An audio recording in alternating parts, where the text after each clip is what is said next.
Voici le corrigé des exercices de la première fiche sur les fonctions affines, donc définition d'une fonction affine.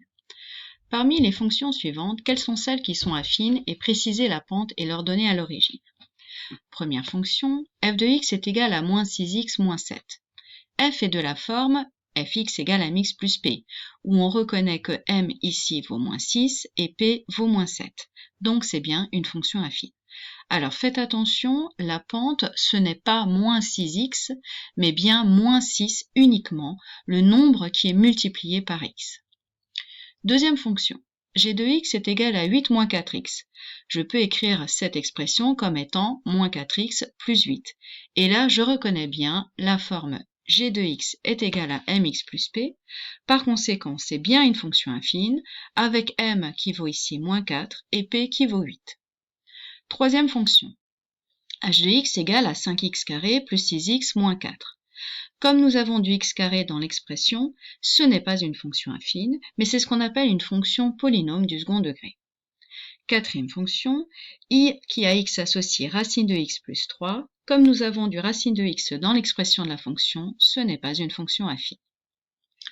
Exercice numéro 2, la modélisation. Donc nous avons ABCD ici, un rectangle avec AB qui vaut 3, BC qui vaut 5. Nous plaçons un point E sur le segment AB tel que AE vaut 1 et nous plaçons donc le point F sur le segment DC de telle manière à ce que AEFD fasse un rectangle.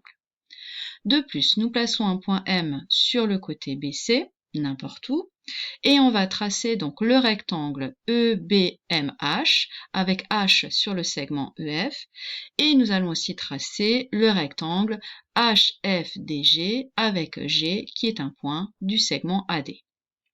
On note X, la longueur du segment BM, donc voici le dessin. Ensuite, on veut savoir à quel intervalle se situe X.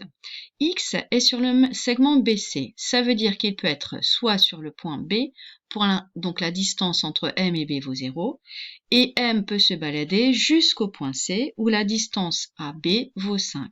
Ça veut dire que X appartient à l'intervalle 0,5. Maintenant, je veux calculer l'aire fx du rectangle BMHE. Je vois que l'aire d'un rectangle, c'est longueur fois largeur. Donc sa longueur ici, c'est EB qui vaut 2, puisque c'est 3 moins 1, étant donné que EB, c'est la longueur AB moins la longueur AE. Et le côté ici BM, que j'ai noté X.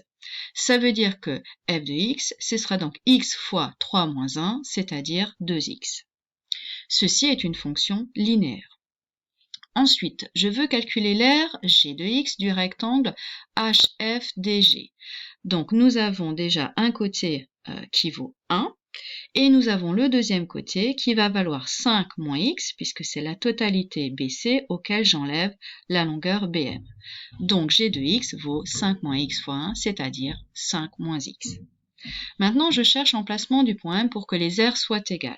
Ça veut dire que je cherche x de telle manière à ce que f de x et g de x soient égales.